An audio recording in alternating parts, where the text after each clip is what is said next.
5 चरणों में pre hypertension को उल्टे। नमस्कार, मैं डॉक्टर रावत हूँ, एक चिकित्सक जिसने हार्वर्ड में पोषण का अध्ययन किया, हेल्थ ग्रुप कोचिंग.com की स्थापना की और वर्तमान में एक किताब लिख रहा है जिसका शीर्षक है धीमी गति से बीमारी को उल्टना और वजन को अनुकूलित करना। आज वीडियो अलग दिखता है, ऐसा इसलिए क्योंकि मैं इस समय न्यूयॉर्क में अपने जुड़वा भाई के घर के तहखाने में हूँ। यदि आपका रक्तचाप लगातार ऊपर की संख्या में 120 से ऊपर या नीचे की संख्या में 80 से ऊपर रहता है तो इसे प्री हाइपरटेंशन कहा जाता है। यदि ऊपरी संख्या 130 से ऊपर जाती है तो उसे चरण 1 उच्च रक्तचाप कहा जाता है और यदि निचली संख्या 85 से ऊपर जाती है तो उसे भी चरण 1 डायस्टोलिक उच्च रक्तचाप कहा जाता है। हालांकि ये समझना महत्वपूर्ण है कि रक्तचाप में मामूली कमी भी हृदय रोग के जोखिम को कम करने में काफी गहरा प्रभाव डाल सकती है। अतः रक्तचाप में कोई भी कमी जो निम्न रक्तचाप के किसी भी लक्षण को उत्पन्न किए बिना सुरक्षित रूप से की जा सकती है, लाभदायक है। यद्यपि इस वीडियो में हम मुख्य रूप से आहार, जीवन शैली, व्यायाम और पूरक आहार के बारे में बात करेंगे, लेकिन ये समझना भी अत्यंत महत्वपूर्ण है कि नींद की कमी, अनियमित नींद जैसे खर्राटे जो ऑब्स्ट्रक्टिव स्लीप एपनिया से जुड़े हैं और दीर्घकालिक तनाव जैसे कारक भी उच्च रक्तचाप से जुड़े हैं और यह वास्तव में महत्वपूर्ण है कि आपके रक्तचाप पर नियंत्रण पाने के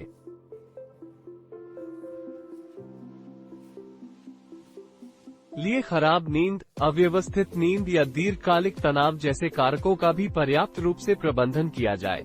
यह अमेरिकन हार्ट एसोसिएशन का एक बयान है और इसमें उन्होंने कहा है कि एच परीक्षणों ने विभिन्न पिछले मेटा विश्लेषणों से पुष्टि प्रदान की है कि सोडियम में कमी, जो कि आहार में नमक का स्तर है, रक्तचाप वाले रोगियों के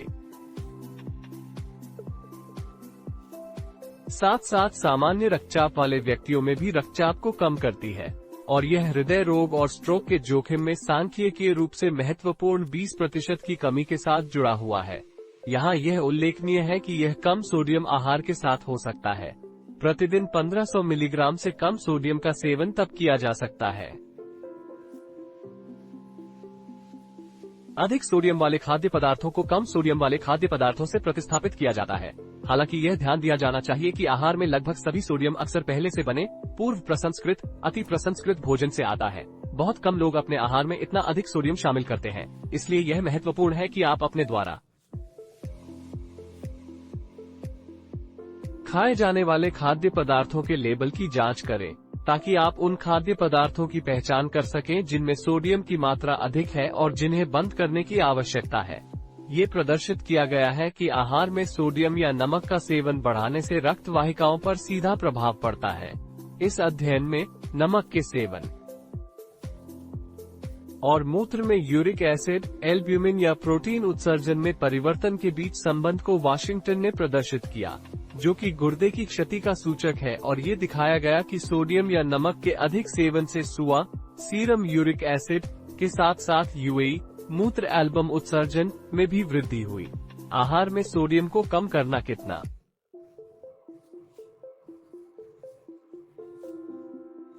प्रभावी है? इस अध्ययन में आहार में नमक के प्रतिबंध की तुलना एंजियोटेंसिन परिवर्तित एंजाइम मार्ग के एकल अवरोधन से की गई थी, जिसमें सोडियम को प्रतिबंधित नहीं किया गया था और ACE अवरोधक के साथ ARB के साथ दोहरी अवरोधन किया गया था और सोडियम प्रतिबंध वास्तव में मार्ग के दोहरे अवरोधन की तुलना में अधिक प्रभावी पाया गया था। आप में से जो भी लोग वजन कम कर रहे हैं, आहार में सोडियम या नमक की मात्रा अधिक होती है। स्वतंत्र रूप से ये दर्शाया गया है कि सोडियम और पोटेशियम हृदय संबंधी परिणामों के जोखिम को कम करते हैं तथा C100 प्रभाव की तरह काम करते हैं। रक्तचाप को कम करना न केवल सोडियम या नमक को कम करने का प्रभाव है, बल्कि पोटेशियम को बढ़ाने का भी प्रभाव है और पोटेशियम को हृदय रोग के जोखिम को कम करने के लिए स्वतंत्र रूप से दिखाया गया है। उदाहरण के लिए, इस अध्ययन में ये पाया गया कि पोटेशियम का सेवन बढ़ाने से स्ट्रोक का खतरा 24% कम हो जाता है। नमक या सोडियम के अलावा क्या कोई अन्य खाद्य पदार्थ है जो हानिकारक है? रक्तचाप पर प्रभाव। परिष्कृत अल्ट्रापोस्ट फ्रुक्टोज जो अक्सर पाया जाता है फल आधारित उत्पादों में, लेकिन स्वयं फल में नहीं।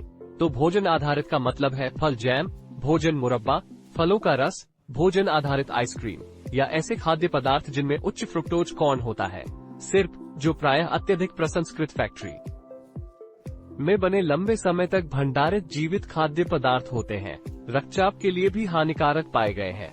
इस अध्ययन से पता चला कि जिन झुकावों में फ्रुक्टोज को अन्य कार्बोहाइड्रेट से प्रतिस्थापित किया गया था, डायस्टोलिक रक्तचाप और औसत धमनी दबाव में कमी देखी गई।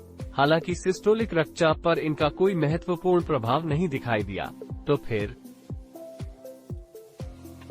आदर्श आहार और जीवनशैली क्या होगी? उन ग्राहकों के लिए पैटर्न जिनमें रक्तचाप की प्रवृत्ति होती है, यहाँ इस पर चर्चा की गई है और मुख्य उपाय है मध्यम शारीरिक गतिविधि में संलग्न होना, शरीर का सामान्य वजन बनाए रखना, शराब का सेवन सीमित करना, सोडियम या नमक का सेवन कम करना, पोटेशियम का पर्याप्त सेवन बनाए रखना और फल, सब्जियां, कम वसा वाले डेयरी उत्पादों से भरपूर आहार लेना तथा डेयरी उत्पादों के मामले में संतृप्त और कुल वसा को कम करना। व्यक्तिगत रूप से मैं प्रचुर मात्रा में प्रोबायोटिक किण्वित डेयरी का सेवन करता हूँ, तो इसमें दही, पनीर, केफिर, नरम पनीर शामिल होंगे। लेकिन डेयरी उत्पादों से बचें जो कि किण्वित नहीं होते हैं। इसलिए मैं मक्खन, घी से परहेज करता हूँ और गाय के दूध की जगह सोया दूध का उपयोग करता हूँ। इसके कई लाभ हैं, जैसा कि मैंने पिछले वीडियो में फैटी लीवर के सुधार, प्रीडायबिटीज के सुधार और PCOS के सुधार पर चर्चा की है। सोया आइसोफेनोन्स में इंसुलिन प्रतिरोध को कम करने वाले प्रभाव होते हैं। वे सूजन को कम करते हैं। वे कैंसर के खतरे को कम करते हैं। सोया दूध में फाइबर भी होता है जो गाय के दूध में कम होता है। स्वाभाविक रूप से गाय के दूध में भी, जब तक कि वो स्किम्ड ना हो, संतृप्त वसा या कोलेस्ट्रॉल होता है। और कुल मिलाकर मैं किण्वित प्रोबायोटिक डेयरी का सेवन करना पसंद करता हूं और गैर प्रोबायोटिक डेयरी को सोया दूध जैसे खाद्य पदार्थों से प्रतिस्थापित करता हूं। ये भी पाया गया है कि सोडियम के सेवन पर प्रतिबंध के साथ वजन कम करने से रक्तचाप भी कम होता है। बेशक याद रखें कि वजन कम करने से उन लोगों पर भी लाभकारी प्रभाव पड़ेगा जिनमें खर्राटे लेने की प्रवृत्ति होती है और शायद ऑब्स्ट्रक्टिव स्लीप एपनिया के कारण नींद में गड़बड़ी होती है, और इससे रक्तचाप पर भी लाभकारी प्रभाव पड़ेगा। इस 6 महीने के परीक्षण में वजन घटाने और नमक के सेवन पर प्रतिबंध लगाने से उन रोगियों में रक्तचाप कम हो गया जिनका रक्तचाप सामान्य से बहुत अधिक था। रक्तचाप कम करने के लिए जिस आहार के बारे में सबसे अच्छे प्रमाण हैं और जिस पर सबसे अधिक शोध किया गया है, वो है डैश आहार। आहार में नमक की कमी के साथ साथ डैश डाइथेन को शामिल करने से रक्तचाप कम करने में मदद मिलती है। व्यायाम से रक्तचाप कम करने में भी लाभकारी प्रभाव पड़ता है और यह वजन कम करने से होने वाले प्रभावों से कहीं अधिक है। इस मेटा विश्लेषण में ये प्रदर्शित किया गया कि प्रगतिशील प्रतिरोध व्यायाम का रक्तचाप पर लाभकारी प्रभाव पड़ा, कमी मामूली थी। हालांकि ये ध्यान रखना महत्वपूर्ण है कि रक्तचाप में कोई वृद्धि नहीं हुई, क्योंकि अल्पावधि में व्यायाम करने से जब आप व्यायाम कर रहे होते हैं तो आपके रक्तचाप में वृद्धि हो सकती है, लेकिन जब आप व्यायाम नहीं कर रहे होते हैं तो विश्रामकालीन रक्तचाप वास्तव में कम हो जाता है। और इसलिए जो लोग चिंतित हैं कि व्यायाम के दौरान उनका रक्तचाप उच्च है, उन्हें पता होना चाहिए कि यह अपेक्षित है, लेकिन कुल मिलाकर रक्तचाप पर इसका प्रभाव सकारात्मक होगा। बेशक यदि आपका रक्तचाप अनियंत्रित है तो आपको प्रगतिशील प्रतिरोध व्यायाम शुरू करने से पहले संभवतः अन्य तरीकों से रक्तचाप को कम करना चाहिए। बेशक व्यायाम के विभिन्न प्रकार हैं और रक्तचाप को कम करने के लिए कौन सा सबसे अधिक प्रभावी हो सकता है, इस अध्ययन में इसकी जांच की गई। और दिलचस्प बात यह है कि आइसोमेट्रिक व्यायाम भी, और ये व्यायाम है जैसे पकड़ शक्ति व्यायाम या योग, मूलतः यह ऐसा व्यायाम है जिसमें मांसपेशियां सिकुड़ती हैं, लेकिन शरीर हिलता नहीं है। ये ऐसे व्यायाम हैं जिनमें आप एक निश्चित शारीरिक स्थिति बनाए रखते हैं। हमने पाया है कि रक्तचाप कम करने में इसका सबसे अच्छा प्रभाव पड़ता है। इस चार्ट पर आप देख सकते हैं कि व्यायाम जो ग्राफ के दाईं ओर अधिक हैं, उनका सिस्टोलिक या शीर्ष रक्तचाप पर अधिक प्रभाव पड़ा। आप देख सकते हैं कि चलना, साइकिल चलाना और दौड़ना जैसे एरोबिक व्यायामों की तुलना गतिशील प्रतिरोध प्रशिक्षण से की गई थी, ताकि उच्च तीव्रता अंतराल प्रशिक्षण या हिट और आइसोमेट्रिक आकारों के प्रशिक्षण को जोड़ा जा सके। इस मामले में isometric hand grip, isometric leg extension और साथ ही आइसोमेट्रिक वॉल स्क्वाट और सिस्टोलिक रक्तचाप को कम करने के लिए आइसोमेट्रिक व्यायाम सबसे प्रभावी पाए गए। ये चार्ट डायस्टोलिक रक्तचाप पर पड़ने वाले प्रभावों को दर्शाता है। मैं ये बताना चाहूंगा कि इन सभी व्यायामों से रक्तचाप कम करने में मदद मिली, लेकिन सबसे अधिक प्रभाव उन व्यायामों में हुआ जिनमें मांसपेशियों के संकुचन को स्थिर शारीरिक मुद्रा में बनाए रखा गया, और योग भी इस तरह के व्यायाम का एक उदाहरण होगा जिसने रक्तचाप में सबसे अच्छी कमी दिखाई। यहाँ मैं ये भी जोड़ना चाहूंगा कि आप देख सकते हैं कि दौड़ना भी आइसोमेट्रिक व्यायामों के समान ही प्रभावी प्रतीत होता है। तो ये सभी आपके रक्तचाप को कम करने के प्रभावी तरीके हैं।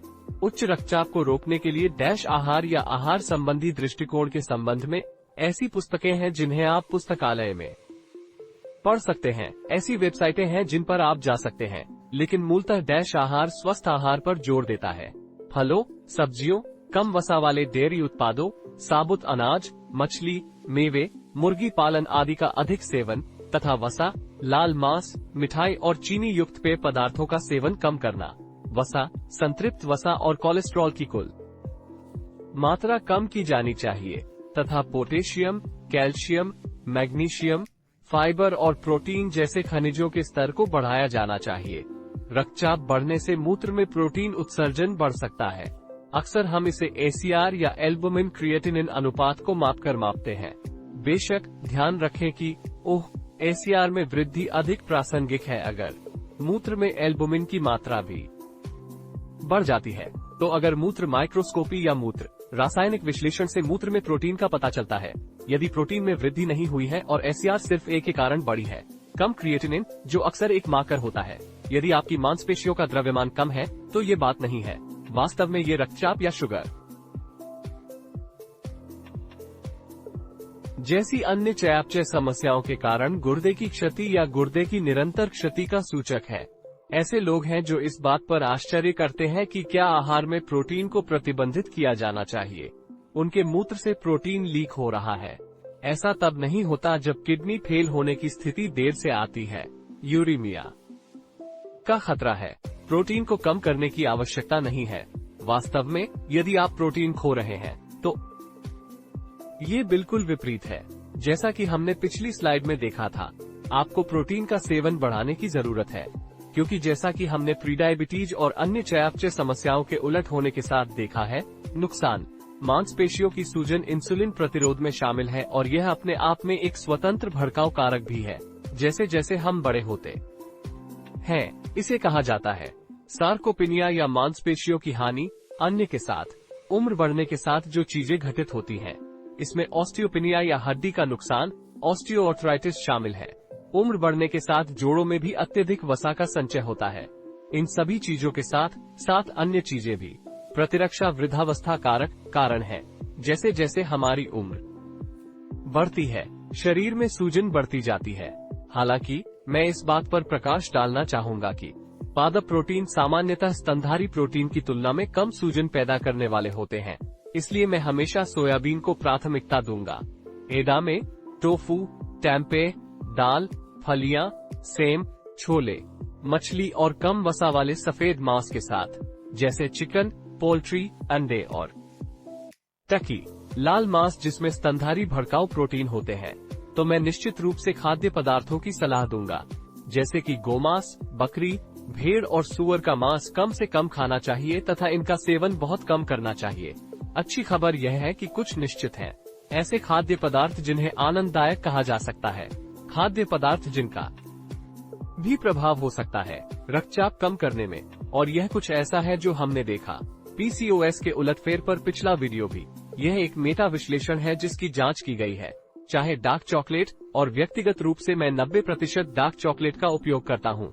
एक है रक्तचाप प्रभाव में कमी, और ये इससे पता चला कि इसका प्रभाव पड़ा जो रक्तचाप कम करने में प्लेसबो से बेहतर था। यह एक मेटा विश्लेषण था जिसने पुष्टि की कि जो ग्राहक अत्यधिक शराब पीते हैं, उनमें शराब की मात्रा को मध्यम स्तर पर लाने से रक्तचाप कम करने में प्रभाव पड़ेगा। लेकिन ये भी देखा गया है कि शराब में छोटी मात्रा में, जैसे कि दिन में एक बार एक छोटा गिलास रेड वाइन लेने से रक्तचाप में मामूली कमी आई है। हाल ही में एक अध्ययन हुआ है जिसमें नमक के विकल्प में सोडियम की बजाय अधिक पोटेशियम होने से रक्तचाप कम होने का पता चला है। यह एक ऐसा क्षेत्र है जिस पर और अधिक शोध की आवश्यकता है, लेकिन यह आशाजनक प्रतीत होता है। बाजार में न्यू साल्ट नामक एक उत्पाद उपलब्ध है और यदि आप इसे खरीदना चाहते हैं तो मैं इस वीडियो के विवरण में अपने उत्पाद अनुशंसा ब्लॉग के लिंक उपलब्ध कराऊंगा। हालांकि ये ध्यान रखें कि रक्त प्रवाह में पोटेशियम की मात्रा बढ़ने का वास्तविक खतरा है, जो हृदय के लिए विशेष रूप से हृदय की लय के लिए हानिकारक हो सकता है उन रोगियों में जो सोडियम के स्थान पर पोटेशियम नमक का उपयोग करते हैं। और यह कुछ ऐसा है जो आपको वास्तव में अपने चिकित्सक के साथ मिलकर करना चाहिए, क्योंकि मैं ये सिफारिश करूंगा कि आप अपने पोटेशियम के स्तर पर नजर रखें। यदि आप अपने सामान्य सोडियम आधारित नमक के स्थान पर पोटेशियम आधारित नमक जैसे कम नमक का उपयोग करने की योजना बना रहे हैं, तो आपको और भी अधिक सावधान रहना होगा।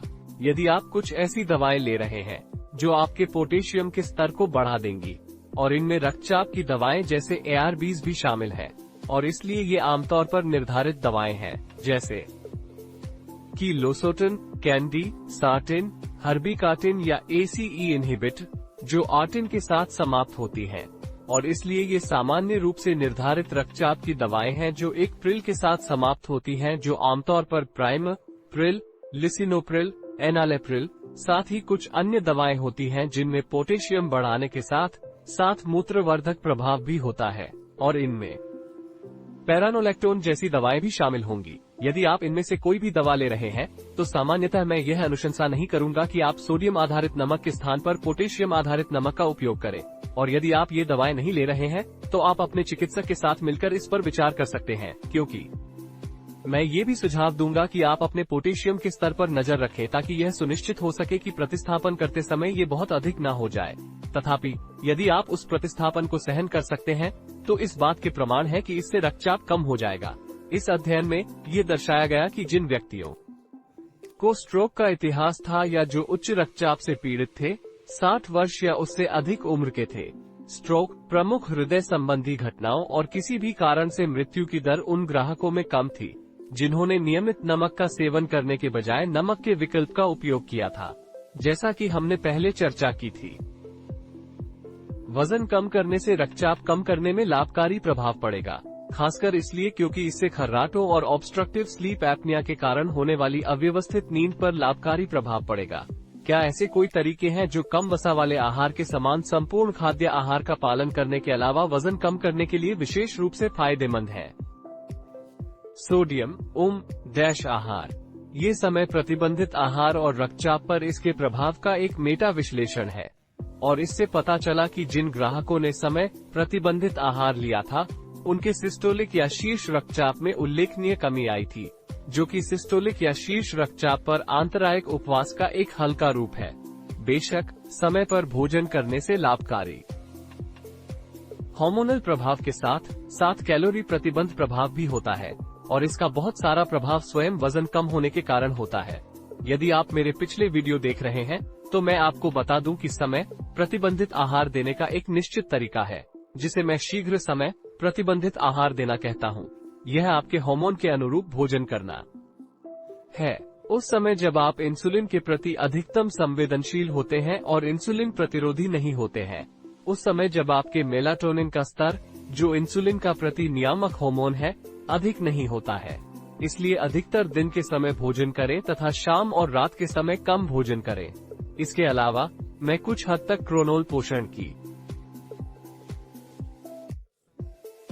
सलाह देता हूं, इसलिए अपने अधिकांश कार्बोहाइड्रेट का सेवन करें, जो कि उच्च गुणवत्ता वाले कार्बोहाइड्रेट होंगे, जैसे कि फल और साबुत अनाज जैसे कि ब्राउन राइस, क्विनोआ बाजरा, अलसी के साथ खट्टी रोटी और स्टील कट ओट्स, नाश्ते और दोपहर के भोजन के साथ, जबकि शाम को कम कार्बोहाइड्रेट वाला भोजन करें।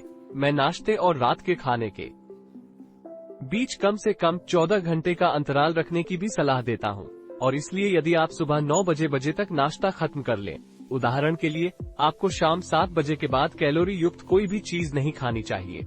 आप 0 कैलोरी वाले पेय जैसे ग्रीन टी, नींबू पानी या यहाँ तक कि डाइट सोडा या 0 कैलोरी वाले जूस भी ले सकते हैं। लेकिन जो ग्राहक बीमारी को उल्टना चाहते हैं उन्हें अक्सर लंबे समय तक उपवास करना पड़ता है और इसलिए ये शाम 5 बजे तक 16 घंटे का डिनर खत्म करने के लिए हो सकता है, या फिर 3 बजे तक डिनर खत्म करने में 18 घंटे लग जाते हैं। व्यक्तिगत रूप से जब मैंने 12 सप्ताह की अवधि में 12 किलोग्राम या 26 पाउंड वजन कम किया, तो मैंने इस पद्धति का उपयोग करते हुए सप्ताह में 4 से 5 दिन औसतन 16 से 18 घंटे उपवास किया। लेकिन यह अलग अलग लोगों के लिए अलग अलग होगा और यह कई अन्य मापदंडों पर भी निर्भर करेगा, जिसमें आपके आहार की गुणवत्ता, आपके व्यायाम की मात्रा, नींद, तनाव का स्तर आदि जैसे अन्य कारक शामिल हैं। तो फिर रक्तचाप को कम करने या बढ़ती उम्र के साथ रक्तचाप में वृद्धि को रोकने के लिए आपको कौन से 5 कदम उठाने चाहिए? इस ग्राफ पर इन सभी का प्रभाव आकार भी देखा जा सकता है। पहला कदम है वजन कम करना और सामान्य शारीरिक वजन बॉडी मास इंडेक्स 18.5 से 24 पॉइंट के बीच बनाए रखना। 9. इससे प्रभाव कम होगा। प्रति 10 किलोग्राम वजन घटने पर आपका रक्तचाप 5 से 20 पारा तक घट जाता है। दूसरा तरीका होगा 1 को अपनाना। स्वस्थ भोजन योजना जैसे कम सोडियम डैश आहार। तो एक ओह आहार फल में समृद्ध सब्जियां, कम वसा वाले डेयरी और कम सामग्री, संतृप्त और कुल वसा का। जैसा कि मैंने पहले चर्चा की थी, मैं किण्वित और प्रोबायोटिक डेयरी उत्पादों जैसे दही, केफिर, पनीर, सॉफ्ट कॉटेज का सेवन करता हूं, लेकिन गैर किण्वित और गैर प्रोबायोटिक डेयरी उत्पादों जैसे उच्च वसा युक्त गाय का दूध, मक्खन, घी की जगह सोया दूध जैसे अन्य खाद्य पदार्थों का सेवन करता हूं। तीसरा कदम ये होगा कि आप अपने सोडियम सेवन को कम करें और उस पर नियंत्रण रखने का प्रयास करें, यानी 100 मिलीमोल प्रतिदिन। इससे प्रभाव कम होगा। आपका रक्तचाप 2 से 8 पारा तक। चौथा कदम है अपनी क्षमता को बढ़ाना। शारीरिक गतिविधियां जैसे चलना, दौड़ना और जैसा कि हमने अध्ययन में देखा, विशेषकर योग जैसे आइसोमेट्रिक व्यायाम, इससे प्रभाव कम होगा। रक्तचाप को 4 से 9 तक सीमित रखें और पारा का सेवन भी सीमित करें। और मैं अधिकतम एक छोटे की सिफारिश करूंगा। रात में 1 गिलास वाइन पीने से रक्तचाप में मामूली कमी आ सकती है। हर दूसरे महीने 2 से 4 पारे का प्रभाव। मैं अपनी वेबसाइट healthgroupcoaching.com पर एक कोचिंग कार्यक्रम चलाता हूं, जिसमें जूम वीडियो पर 8 1 घंटे की कक्षाएं शामिल हैं, जो हमारी 4 सप्ताह की अवधि में सप्ताह में 2 बार होती है। हेल्थ ग्रुप कोचिंग कॉम का मिशन उम्र बढ़ने की प्रक्रिया को धीमा करना, बीमारियों को दूर करना और वजन को अनुकूलतम बनाना है। कार्यक्रम में हम जिन विषयों पर चर्चा करेंगे उनमें चयापचय संबंधी रोग, मोटापा के कारण और उन्हें दूर करने के उपाय तथा जीवन शैली शामिल है। नुस्खा जो मैंने अपने सभी ग्राहकों को ईमेल किया था। सर्केडियन या हार्मोनल समय प्रतिबंधित भोजन, रोग को उलटने के लिए पोषण का लाभ उठाना, उम्र बढ़ने को धीमा करने के लिए एक विरोधी भड़काऊ आहार, चयापचय को अनुकूलित करने के लिए आंत माइक्रोबायोम रीसेट, नींद और तनाव प्रबंधन, व्यायाम और प्रतिरोध प्रशिक्षण, साथ ही त्वचा की उम्र बढ़ने और रोग को उलटने के लिए पूरक। वेबसाइट पर मेरे पास एक उत्पाद अनुशंसा अनुभाग भी है, जहां मैं विभिन्न प्रकार के उत्पादों की सूची देता हूं, जिन्हें मैं विभिन्न स्थितियों के लिए अनुशंसा करता हूं, और मैं इस वीडियो के विवरण में उत्पाद अनुशंसा अनुभाग का लिंक छोड़ दूंगा। मुझे आशा है कि आपको यह वीडियो उपयोगी लगा होगा।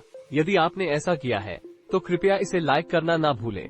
चैनल की सदस्यता लें, इसे किसी ऐसे व्यक्ति के साथ साझा करें जिसका रक्तचाप संभवतः सीमा रेखा पर बढ़ा हुआ हो। यदि आप प्रीडायबिटीज या फैटी लीवर को ठीक करने में रुचि रखते हैं तो इसके लिए वीडियो पर क्लिक करें और मैं आपको अगले